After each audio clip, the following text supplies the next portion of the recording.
Hello friends, welcome to our Sayali fashion designer channel आणि मी आहे सायली. तर तुम्हा सगळ्यांचं आपल्या आजच्या नवीन अशा छानशा व्हिडिओमध्ये मी मनापासून खूप खूप स्वागत करते. तर कसे आहात तुम्ही? नक्कीच मस्त आणि मजेत असणार आहात. आणि आज मी तुमच्यासोबत खूप छान अशी ब्लाऊज डिझाईन शेअर करणार आहे. ऍक्च्युली बऱ्याच आपल्याला त्याच डिझाईन बघून कंटाळ येतो, वेगळी युनिक डिझाईन बनवायची असते. एवढंच नाही तर कस्टमरची सुद्धा रिक्वायरमेंट असते की काहीतरी नवीन डिझाईनची आयडिया द्या. अशा वेळेस काय करायचं, तर आज मी तुमच्यासोबत खरं तर खूप सुंदर अशी ब्लाऊज डिझाईन शेअर करणार आहे. आणि ही जी काही ब्लाऊज डिझाईन आहे यामुळे आपल्या साडीला आणि ब्लाऊजला नक्कीच खूप सुंदर असं लुक येणार आहे. एवढंच नाही तर मी तुम्हाला याची संपूर्ण कटिंग आणि स्टिचिंग अतिशय सावकाश स्टेप बाय स्टेप आणि खूप काही महत्त्वाच्या फिनिशिंगच्या टिप्स अँड ट्रिक्स सांगणार आहे, जेणेकरून तुम्हाला आपला आजचा हा व्हिडिओ बघून परफेक्ट असे प्रॉपर फिनिशिंग सहित ही जी काही ब्लाऊज डिझाईन आहे ही सहज बनवता येईल. आणि सगळ्यात महत्त्वाचं म्हणजे ही जी काही ब्लाऊज डिझाईन आहे यामुळे आपल्या साडीला आणि ब्लाऊजला खूप सुंदर असं लुक येणार आहे.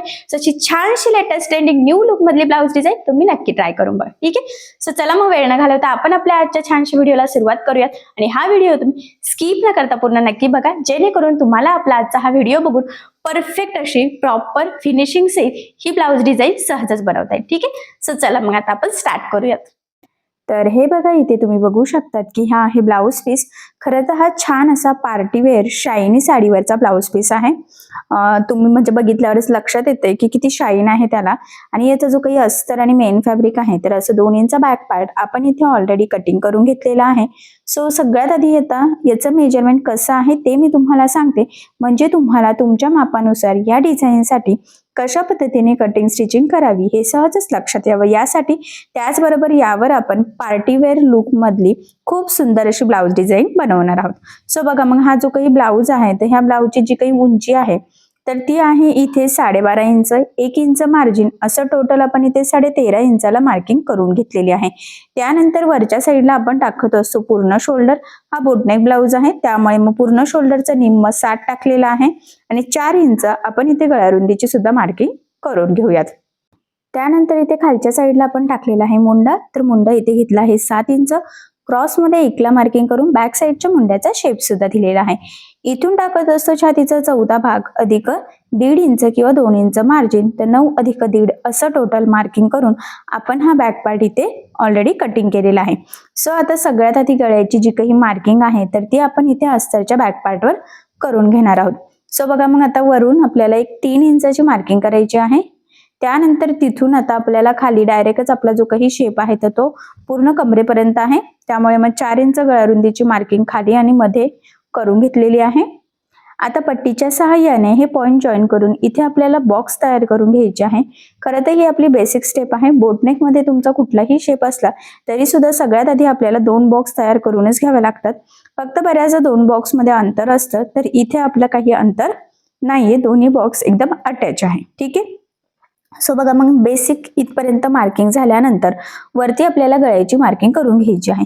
सो वरच्या साईडने आपण इथे सिंपल असा गोल गळा घेणार आहोत. तुम्ही पान गळा वगैरे किंवा पंचकोनी शेपमध्ये सुद्धा याचा आकार नक्कीच घेऊ शकतात, बट इथे मी सिंपल अशी गोलगळ्याची मार्किंग करून घेतलेली आहे. आणि त्यानंतर आता खाली सुद्धा आपल्याला मार्किंग करून घ्यायची आहे. सो बघा, आता खालचा जो काही शेप आहे ना तर तिथे सुद्धा आपण किंचितसं गोलाकार शेप देऊन वरती कट करणार आहोत. तर इथे तुम्ही 2, 2.5, 3 इंचाला मार्किंग करू शकतात. आणि त्यानंतर हा शेप ह्या पद्धतीने मार्क करून घ्यायचा. ठीक आहे, आता या दोन्हींमध्ये आपल्याला अजून एक शेप इथे ड्रॉ करून घ्यायचा आहे. तर सगळ्यात आधी काय करायचं, मार्किंग करताना थोडीशी फेंट मार्किंग करायची, म्हणजे आपल्याला अंदाज येतो. आणि फेंट मार्किंग झाली की मग ती थोडीशी डार्क करून घ्यायची आहे. सो बघा, मग मी इथे सुरुवातीला अगदी फेंट मार्किंग केलेली आहे, तुम्हाला व्हिडिओ दिसत असेल. आणि मग त्यानंतर या पद्धतीने डार्क करून घ्यायची. ठीक आहे, सो बघा, मग फायनली अशा पद्धतीने आपली गळ्याची परफेक्ट अशी मार्किंग झालेली आहे. वरचा शेप, मधला शेप आणि खाली सुद्धा कमरेच्या साईडला आपण कर्व दिलेला आहे. छान असं खरं सर फॅन्सी डिझाईन तयार होईल पुढे, तुमच्या ती लक्षात येईलच. आता आपण जी मार्किंग केलेली आहे एक्झॅक्टली त्यावरच आपल्याला इथे कटिंग करून घ्यायची आहे. जर तुम्हाला हा शेप कॅनव्हास पेपर लावून स्टिच करायचा असेल तर इथे कटिंग न करता हीच मार्किंग कॅनव्हास पेपरवर करून स्टिच करायचं. ठीक आहे, पण आज आपण हा जो काही ब्लाऊज डिझाईनचा शेप आहे तर हा कॅनव्हास पेपर न लावताच परफेक्ट असं बनवणार आहोत. खरं तर पुढे हे तुमच्या लक्षात येईलच. आणि बघा, मग फायनली अशा पद्धतीने आपली इथे गळ्याची कम्प्लीट मार्किंग आणि कटिंग झालेली आहे. सो आता आपण इथे स्टिच करायला सुरुवात करूयात. तर सगळ्यात आधी आता आपल्याला अस्तर आणि मेन फॅब्रिक एकमेकाला जोडून घ्यायचं आहे. त्यासाठी काय करायचं, आपला जो काही मेन फॅब्रिकचा बॅक पार्ट आहे तर तो सरळ ठेवायचा. त्यानंतर आपण कटिंग केलेला जो काही अस्तरचा पार्ट आहे तर तो इथे ठेवून घ्यायचा आहे. अगदी व्यवस्थित तंतोतंत, गळा रुंदी स्प्रेड होणार नाही, मधला शेप खालचा शेप काही चेंज होणार नाही याची काळजी घ्यायची आहे. आणि अशा पद्धतीने मग आपण इथे पिना लावून घेऊयात दोन्ही पण साईडनी. सेंटरला लावण्याची गरज नाहीये. आणि सगळ्यात आधी जो काही शेप आहे त्याच्या कडेकडेने साधारणतः 1/2 इंच असं एकसारखं मार्जिन ठेवत इथे आपल्याला टीप मारून घ्यायची आहे. लक्षात राहू द्या, इथून सेंटर पर्यंत आल्यानंतर इथून लगेच आपल्याला टर्न घेत खालचा जो काही शेप आहे तिथे टीप मारून घ्यायची आहे. पुन्हा सांगते, टीप मारताना मार्जिन अजिबातच कमी जास्त होणार नाही याची काळजी घ्यायची आहे. कारण आता मार्जिन जर आपलं कमी जास्त झालं तर आपला शेपही बिघडू शकतो. आणि इथे आपल्याला परफेक्ट व्यवस्थित एकसारखा आकार येणं खरं तर खूप गरजेचं आहे. सो त्यामुळे अगदी व्यवस्थित सावकाश पद्धतीने कंटिन्यू लगेचच आपण कमरेच्या साईडला सुद्धा इथे टीप मारून घेतलेली आहे, म्हणजे संपूर्ण पार्ट सोबतच फिनिशिंग सहित रेडी होईल. ठीक आहे. एक साईडने टीप मारून झाल्यानंतर सेम त्याच पद्धतीने दुसऱ्या साईडने सुद्धा आपल्याला कडेकडेने साधारणतः 1/2 इंच असं एकसारखं मार्जिन ठेवत टीप मारून घ्यायची आहे. पुन्हा सांगते, मार्जिन कमी जास्त होणार नाही याची काळजी घ्यायची. त्याचबरोबर टीप मारताना कुठे गोळा होणार नाही, तिरकं जाणार नाही. तर या छोट्या मोठ्या गोष्टींची सुद्धा आपल्याला खरं तर इथे काळजी घ्यायची आहे. फिनिशिंग आणि फिटिंगसाठी या टिप्स आणि ट्रिक्स खूपच इम्पॉर्टंट आहे. आणि बघा मग फायनली गळ्याच्या कडेकडेने आणि सोबतच कमरेला सुद्धा आपण इथे परफेक्ट अशी टीप मारून घेतलेली आहे. ठीक आहे. आय होप सो इथपर्यंत लक्षात आलेलं असेल. यानंतर आता जो काही मेन फॅब्रिक आहे तर ते आपल्याला इथे कट करून घ्यायचं आहे. सो बघा मग गळ्याच्या मधलं वरचा गळ्याचं तिथलं कट केलेलं आहे. त्यानंतर इथे छोटा कट मारायचा आहे. किंचित आपण डिस्टन्स ठेवलेला होता टीपमध्ये.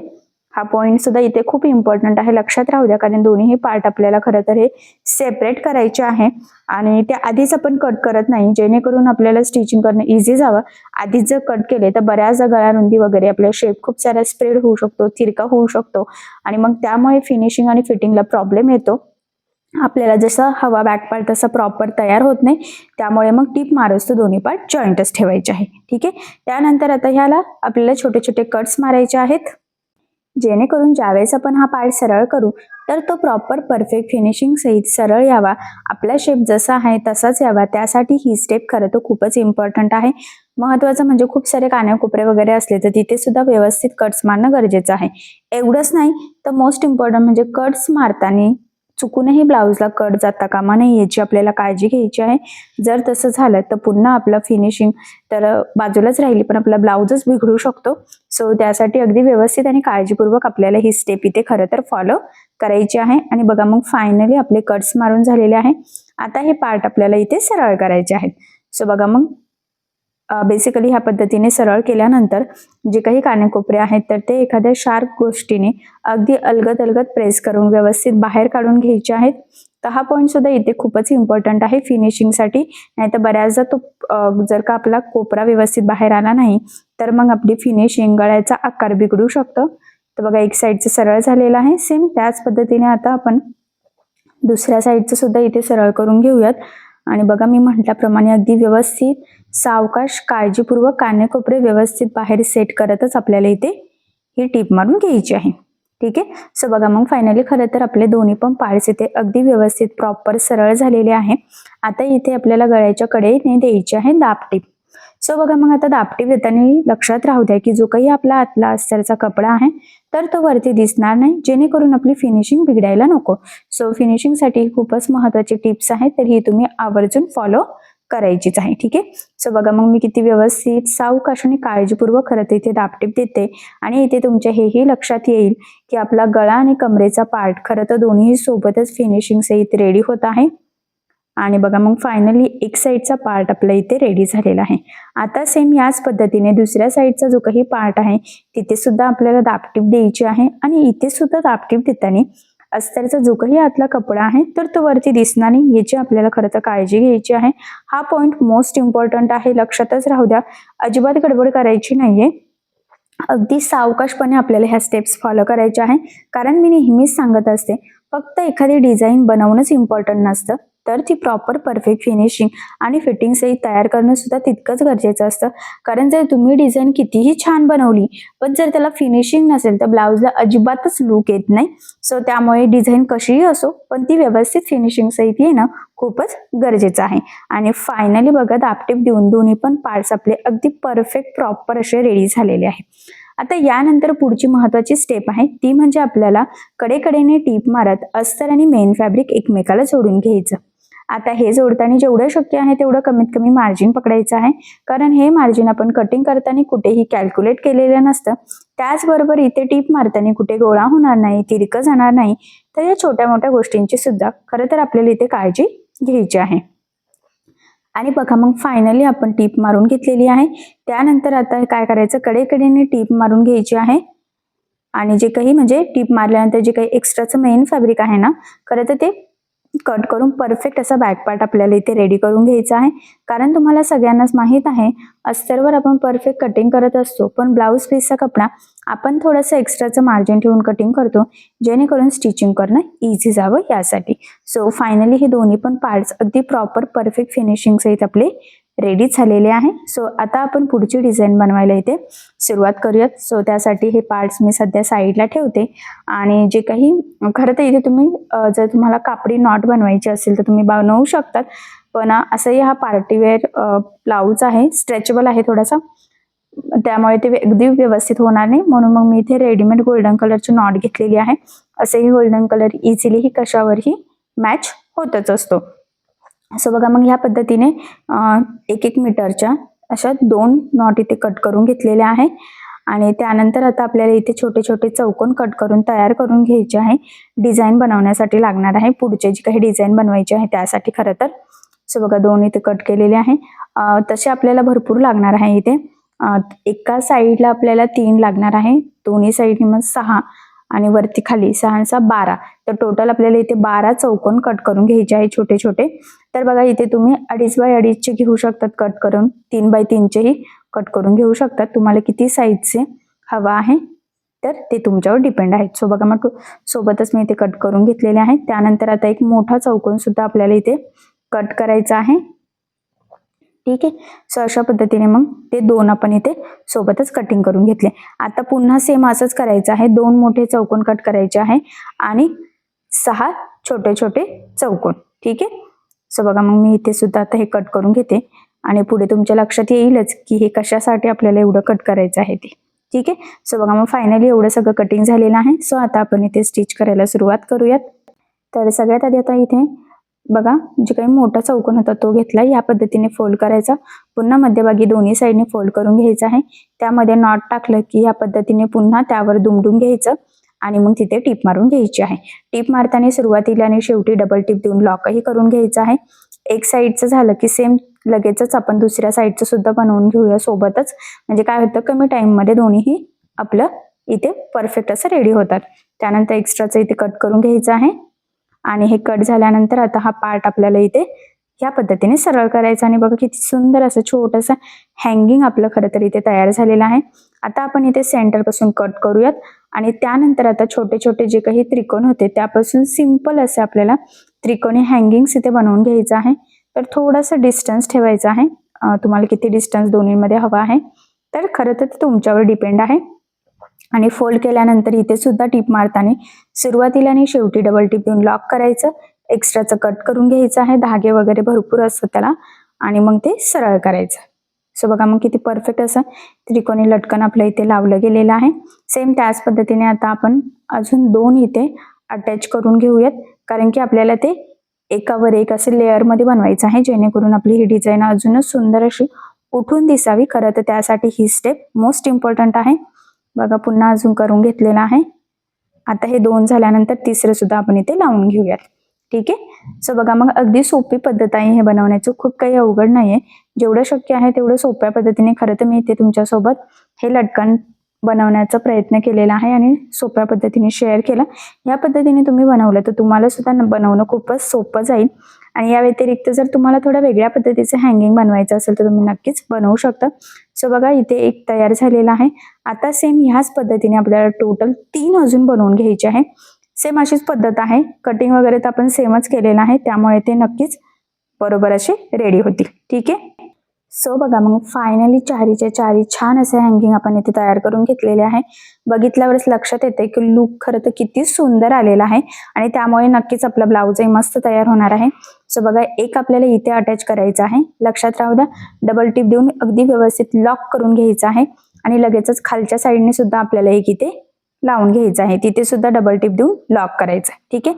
2 इकडे लावले की उरलेले 2 मग दुसऱ्या पार्टला आपल्याला इथे जोडून घ्यायचं आहे आणि हे जोडताना सुद्धा डबल टिप देऊन अगदी व्यवस्थित लॉक करायचं आहे, कारण की फिनिशिंग फिटिंगसाठी हे खूपच इम्पॉर्टंट आहे. आणि त्यानंतर बघा मग इथे सुद्धा पॅक करायचं आहे. ठीक आहे. म्हणूनच मग आपल्याला टोटल इथे 4 लागत होते. लक्षात राहू द्या, आपण अर्धा मीटरचा एक सिंगल नॉट इथे बनवलेला आहे आणि 1 मीटर सोबत कट केला आणि त्यानंतर मधून केलेला आहे. ठीक आहे. सो बघा हे रेडी झाल्यानंतर आता सगळ्यात आधी बॅक साईडला टक्स टाकायचे आहे. सो सेंटर पासून 4-4.5 इंचाला मार्किंग करायची. त्यानंतर अर्धा इंच साईडनी आणि उभं 4 इंचच्या टक्स पॉईंटची मार्किंग करून घ्यायची आहे. एक साईडची मार्किंग झाली की दुसऱ्या साईडची सुद्धा सेम त्याच पद्धतीने आपण इथे मार्किंग करून घेऊयात. आणि खरं तर ना परफेक्ट असं टक्स टाकणं खूप गरजेचं आहे, कारण फिटिंग आणि फिनिशिंगसाठी हा पॉईंट खूप इम्पॉर्टंट आहे. जर योग्य पद्धतीने टक्स टाकला नाही तर ब्लाऊज वरच्या साईडला म्हणजे कमरेच्या साईडला उचलला जातो, फिनिशिंग फिटिंग अजिबात व्यवस्थित येत नाही. सो त्यामुळे मग मी ज्या पद्धतीने मार्किंग केलेली आहे सेम त्याच पद्धतीने टक्स टाकायची. त्याचबरोबर टक्सला सुरुवातीला शेवटी डबल टिप तर द्यायचीच आहे, पण संपूर्ण टक्सला सुद्धा आपल्याला डबल टिप इथे द्यायची असते. ठीक आहे. सो बघा मग फायनली किती छान प्रॉपर परफेक्ट फिनिशिंग येईल. दोन्ही पण साईडचे आपले टक्स टाकले गेलेले आहे, म्हणजे बघितल्यावरच लक्षात येते की किती परफेक्ट असे आपण इथे टाकून घेतलेले आहे. त्यानंतर छान अशी पार्टीवेअर लुक मधली टिकलीवरची ही गोल्डन लेस आपल्याला इथे यूज करायची आहे. खरं ते इथे तुम्ही कुठलीही लेस यूज करू शकतात, बट फॅन्सी लुक येण्यासाठी, कारण साडी पार्टी वेअर आहे, ब्लाऊजही आपल्याला छान बनवायचा आहे. कारण की साडी कशी आहे त्यापेक्षा आपण त्यावर डिझाईन कशी बनवतो, मग तो ब्लाऊज किती डिझायनर दिसतोय यावर साडीचं संपूर्ण लुक डिपेंड असतं. त्यामुळे साडी मस्त पार्टी वेअर आहे आणि पार्टी वेअर लुक मधलीच आज आपल्याला खरं तर इथे डिझाईन बनवायची होती. सो मग अजून सुंदर लुक यावं यासाठी छान अशी टिकलीवरची गोल्डन लेस इथे मी घेतलेली आहे. तर ती आपल्याला संपूर्ण गळ्याला कडेकडेने लावून घ्यायची आहे. ट्रेंडिंग लेस आहे, कुठेही इझिली तुम्हाला अवेलेबल होईल किंवा ही लेस तुम्ही ऑनलाईन देखील नक्कीच घेऊ शकतात. आणि महत्वाचं म्हणजे लेस लावताना अगदी व्यवस्थित सावकाश काळजीपूर्वक लावायची आहे. कानाकोपऱ्याला अगदी व्यवस्थित एकावर एक टाकून ती क्रॉसमध्ये फोल्ड करायची आहे, जेणेकरून आपला शेप चेंज व्हायला नको. कारण बऱ्याचदा असं होतं की गळ्याचा आकार वगैरे ना अगदी सुंदर आलेला असतो, फिनिशिंग ही खूप मस्त येते, पण योग्य पद्धतीने लेस न लागल्या गेल्यामुळे आपली फिनिशिंग बिघडते, गळ्याचा आकार बिघडतो. सो तसं होऊ नये त्यासाठी अगदी व्यवस्थित सावकाश आपल्याला इथे लेस लावायची. आता ही लेस लावून झाल्यानंतर लेसच्या दुसऱ्या साईडने सुद्धा आपल्याला टीप देऊन घ्यायची आहे. ऍक्च्युली हा पॉईंट खूपच इम्पॉर्टंट आहे. तुमची लेस जाड बारीक कशीही असो, शक्य असल्यास दोन्ही साईडने टीप द्यायचे. त्याचे 2-3 फायदे आहेत. सगळ्यात महत्त्वाचं म्हणजे लेस पॅक लागली जाते, ती वरती तरंगत सुद्धा नाही आणि मोस्ट इम्पॉर्टंट म्हणजे फिनिशिंग खूपच सुंदर येते. सो बघा मग फायनली एक साईडने आपली लेस लावून झालेली आहे, ती सुद्धा डबल टिप सहित. ठीक आहे. आता सेम याच पद्धतीने आपण दुसऱ्या साईडला सुद्धा लेस इथे लावून घेऊयात आणि इथे सुद्धा लेस लावताना अगदी व्यवस्थित काळजीपूर्वक आणि सावकाश आपल्याला लेस लावून घ्यायची आहे. त्याचबरोबर कानाकोपऱ्यावर अगदी व्यवस्थित काळजीपूर्वक फोल्डही करायची आहे, कारण आपल्याला लेस लावायची आहे ब्लाऊजचं डिझाईन अजून सुंदर दिसावी यासाठी. त्यामुळे त्याचा आकार अजिबात चेंज होणार नाही याची काळजी तर आपण घेतलीच पाहिजे. ठीक आहे. सो खूप काही महत्त्वाच्या फिनिशिंगच्या टिप्स अँड ट्रिक्स सहित लेस कशी लावायची हे सांगितलेलं आहे, जेणेकरून तुम्हाला आपला आजचा हा व्हिडिओ बघून परफेक्ट अशी लेसही लावता येईल आणि छान अशी फिनिशिंग सहित अशी डिझाईनही सहजच बनवता येईल. असंही आजकाल कसं ना खूप ट्रेंड आहे, खूप पार्टीवेअर साड्या आपण घेत असतो. मग अशा वेळेस आपल्याला खरंच त्यावर कशा पद्धतीने लेस वगैरे लावावी हे समजत नाही, तर तुम्ही अशा पद्धतीने प्रॉपर लेसही लावू शकतात आणि छान डिझाईन नक्कीच बनवू शकतात, जेणेकरून तुमच्या ब्लाऊजला अजूनच सुंदर असं लुक येईल. आणि बघा मी म्हटल्याप्रमाणे कानाकोपऱ्यावर आपल्याला अगदी काळजीपूर्वक इथे लेस फोल्ड करून घ्यायची आहे, जेणेकरून शेप चेंज व्हायला नको. सो बघा मग इथे लेस लावून घेतलेली आहे आणि मी मगाशीच म्हटल्याप्रमाणे प्रत्येक वेळेस लेसला दोन्ही साईडने टीप देऊन घ्यायची असते. त्याचे 2-3 फायदे मी मगाशीच तुम्हाला सांगितलेले आहे. सो त्यामुळे मग ह्या साईडला सुद्धा मी दुसऱ्या साईडने म्हणजे दोन्ही साईडने टिप देते. फिनिशिंग फिटिंग यासाठी ह्या म्हणजे पॉइंट्स खरं तर खूपच इम्पॉर्टंट आहे. आणि फायनली बघा इथे लेस आपली परफेक्ट अशी लावून झालेली आहे. तसं बघायला गेलं तर दोन्ही साईडची झालेली आहे. सो आता हे दोन्ही पार्ट आपल्याला अटॅच कसे करणार तर ह्या नॉटने. ठीक आहे. सो बघा खरं तर हे नॉटच खूप इम्पॉर्टंट आहे. यावरच आपलं सगळं फिनिशिंग लुक वगैरे डिपेंड आहे. आणि ह्याच्या शेपमुळे खालच्या कमरेच्या पार्टमुळे ह्या लेसमुळे खरं तर ही डिझाईन अजूनच सुंदर अशी उठून दिसते. सो अशी डिझाईन तुम्ही सुद्धा नक्की ट्राय करून बघा. नक्कीच ह्या डिझाईनमुळे साडी ब्लाऊज उठून दिसेल. सो बघा मग फायनली आपली डिझाईन तयार झालेली आहे. तर जवळून मी तुम्हाला थोडंसं लुक दाखवते जेणेकरून तुम्हाला आयडिया येईल की पार्टीवेअर साडी जर असेल छान असं तर त्यावर ब्लाऊज डिझाईन कशी बनवावी. ठीक आहे. सो बघा मग खूप सुंदर लेटेस्ट ट्रेंडिंग न्यू लुकमधली बोटनेकमध्ये आज आपण ही डिझाईन इथे बनवलेली आहे. हँगिंग्स वगैरे अगदी परफेक्ट बनवलेले आहे आणि त्यामुळे सुद्धा आपली ही डिझाईन अजूनच उठून दिसत आहे. सो अशा पद्धतीची डिझाईन तुम्ही नक्की ट्राय करून बघा. असंही मी तुमच्यासोबत संपूर्ण कटिंग स्टिचिंग अतिशय सावकाश स्टेप बाय स्टेप आणि खूप काही महत्त्वाच्या फिनिशिंगच्या टिप्स अँड ट्रिक्स शेअर केलेल्या आहे जेणेकरून तुम्हाला आपला आजचा हा व्हिडिओ बघून अशी छानशी ब्लाऊज डिझाईन सहज बनवता यावी. आणि ह्या छानशा डिझाईनमुळे खरं तर आपल्या साडीला आणि ब्लाऊजला खूप सुंदर असं लुक येणार आहे. सो अशी डिझाईन तुम्ही नक्की ट्राय करून बघा. त्याचबरोबर या छानशा डिझाईनची आयडिया तुम्ही तुमच्या कस्टमरला सुद्धा नक्कीच देऊ शकतात. असंही कस्टमरला सुद्धा नवनवीन डिझाईनची आयडिया हवी असते आणि मग आपल्याला सुद्धा कळत नाही की नवीन डिझाईनची आयडिया कशी द्यावी. तर ही डिझाईनची आयडिया तुम्ही नक्की देऊ शकतात. आय होप सो तुम्हाला आपली आजची छान लेटेस्ट ट्रेंडिंग न्यू लुकमधली ही ब्लाऊज डिझाईन नक्कीच आवडेल आणि तुमच्या कस्टमरला सुद्धा नक्कीच आवडेल. ठीक आहे. सो मग अशी डिझाईन नक्की ट्राय करा. या डिझाईनमुळे नक्कीच ब्लाऊज साडी खूपच उठून दिसेल. ठीक आहे. सो बघा मग किती सुंदर प्रॉपर परफेक्ट फिनिशिंग सहित आपली डिझाईन तयार झालेली आहे. बघितल्यावरच लक्षात येत आहे की फिनिशिंग किती मस्त आलेली आहे आणि ह्या डिझाईनमुळे आपल्या साडीला आणि ब्लाऊजला देखील खूप सुंदर असं लुक आलेला आहे. त्याचबरोबर सगळ्यात इम्पॉर्टंट म्हणजे ही जी काही डिझाईन आहे त्याची संपूर्ण कटिंग आणि स्टिचिंग मी तुम्हाला अतिशय सावकाश स्टेप बाय स्टेप आणि खूप काही महत्त्वाच्या फिनिशिंगच्या टिप्स अँड ट्रिक्स सहित सांगण्याचा प्रयत्न केलेला आहे. या टिप्स अँड ट्रिक्स फॉलो करून तुम्ही सुद्धा ही डिझाईन बनवून बघा. नक्कीच तुम्हाला जमेल आणि तुमच्या साडीला सुद्धा खूप सुंदर असं या डिझाईनमुळे लुक येईल आणि कस्टमरला सुद्धा तुम्ही ह्या डिझाईनची आयडिया नक्कीच देऊ शकता. ठीक आहे. सो चला मग तुम्ही अशी डिझाईन नक्की ट्राय करून बघा आणि जर तुम्हाला यामध्ये काही प्रॉब्लेम येत असेल तर मला कमेंट करून नक्कीच कळवा. मी तुमच्या प्रश्नाचे उत्तर देण्याचा नक्कीच प्रयत्न करेन. ठीक आहे. सो चला मग भेटूया पुन्हा नवीन अशा छानशा व्हिडिओमध्ये आणि तुम्हाला आपला आजचा व्हिडिओ कसा वाटला हे मला कमेंट करून नक्की कळवा. त्याचबरोबर आपला व्हिडिओ आवडला असेल तर व्हिडिओला लाईक करायला विसरू नका आणि असेच नवनवीन छानसे व्हिडिओज बघण्यासाठी आपल्या सायली फॅशन डिझायनर या चॅनलला सबस्क्राईब करा आणि ज्या वेळेस तुम्ही सबस्क्राईब कराल त्यावेळेस त्यासमोरील बेल आयकॉन ही नक्की प्रेस करा. त्यामुळे काय होईल जेव्हा मी नवीन व्हिडिओज टाकेल त्याचं नोटिफिकेशन तुम्हाला तुमच्या मोबाईलवर येईल. ठीक आहे. सो चला मग भेटूया पुन्हा नवीन अशा छानशा व्हिडिओमध्ये. तोपर्यंत टेक केअर, काळजी घ्या आणि आपला आजचा व्हिडिओ शेवटपर्यंत पूर्ण बघितल्याबद्दल thank you so much. Bye bye.